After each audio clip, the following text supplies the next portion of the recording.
Picture this. The President of the United States is at war with Iran. The Strait of Hormuz is blockaded. U.S. troops are hungry, waiting on packages that never arrive. Markets are rattled. And what is the leader of the free world doing?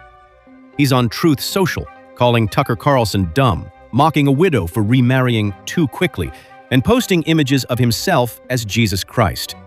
That's not satire. That is This Week in American Politics. Stay with me, because today we are breaking down exactly how Trump got himself trapped in this war, why his own MAGA base is starting to crack, and the question that nobody in power wants to answer. Is the president actually fit to be making these decisions at all? Let's get into it. So let's start with the Iran peace talks, because the situation is genuinely strange. Talks happened in Islamabad, with Pakistan mediating. Both sides agreed to keep talking, which sounds like progress, but really, it just means neither side walked out. So what was the core disputes? Still completely unresolved, Iran's nuclear ambitions, U.S. sanctions. Both sides are miles apart.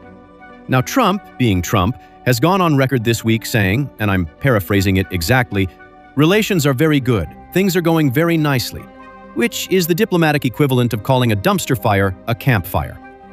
Here's the real problem. This was supposed to be quick. The Trump playbook going in was go in hard, regime collapses, declare victory, and move on. Like Venezuela, basically. But that is not what happened. Iran did not fold. And now the administration is stuck with a war it started, but has no clear plan to end. Politico actually ran a really detailed piece on this, citing current and former administration officials, and the core finding is brutal. There is no clear pathway to de-escalation, because any deal that gets made right now looks like a concession. It looks like Trump blinked. And that is the one outcome Trump cannot politically survive. So he's caught. He needs a win. But he can't accept a deal that looks like a loss. And the longer this drags on, the more economic damage piles up. Inflation, shortages, market instability, all of it eating into the coalition that got him back into office. That is what a strategic miscalculation looks like in real time. Now, Trump said this week that he doesn't think the ceasefire needs to extend past mid-next week, Tuesday or Wednesday. So is that a real deadline? Honestly, probably not. We have seen this movie before. Trump announces a 48-hour ultimatum, but nothing happens. He extends it, or just quietly forgets he said it. The markets are currently betting he wraps this up, which is why they haven't completely collapsed. But that optimism is fragile. Here's the thing about the madman theory of foreign policy, the idea that unpredictability gives you leverage. It only works if people actually believe you're unpredictable. Do it enough times, make enough empty threats, and people just start shrugging. They've seen the play. They know how it ends. Trump's lack of credibility, which has always been a domestic problem, is now a foreign policy problem. Iran knows he's looking for an exit. That actually gives them more leverage, not less. And on the other side of this, analysts are pointing out that the U.S. has sent thousands more troops to the region ahead of a potential ceasefire expiry. Former U.S. Army Colonel Douglas Macgregor, who gets a lot of traction online, is suggesting Trump is actually preparing a massive final air and missile campaign to break Iran. Break the state, break the economy, and break the society. I'll say this carefully. I don't think Macgregor is a particularly reliable source, but the troop movements are real. So the question remains, does Trump want out, or does he want one last push? Nobody seems to know, including Trump. This one hit me hard, and I want to make sure we cover it properly.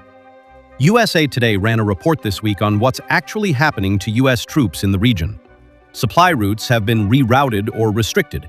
Care packages are stuck or delayed. We're talking about service members waiting on basic items, food, toiletries, personal supplies. The photos that were shared by troops and their families anonymously because they were afraid of backlash show piles of undelivered packages and cramped conditions. One service member said that the food is tasteless, there's not nearly enough of it, and they're hungry all the time. These are American men and women in a war zone, and this is happening. Now, is this unusual for a conflict zone? Not entirely, but what makes this different is context. This was a rapid retasking of military force with very little preparation. Troops were moved from Europe, where logistics were already set up, into the Middle East on short notice. The logistical infrastructure wasn't ready. And the person overseeing all of this is Pete Hegseth, former TV host, now Secretary of Defense, or as he apparently calls himself, Secretary of War. Under normal circumstances, Congress would be demanding answers. Whether that happens remains to be seen. But I want to be clear about something. Behind all the political theater, there are real people in harm's way.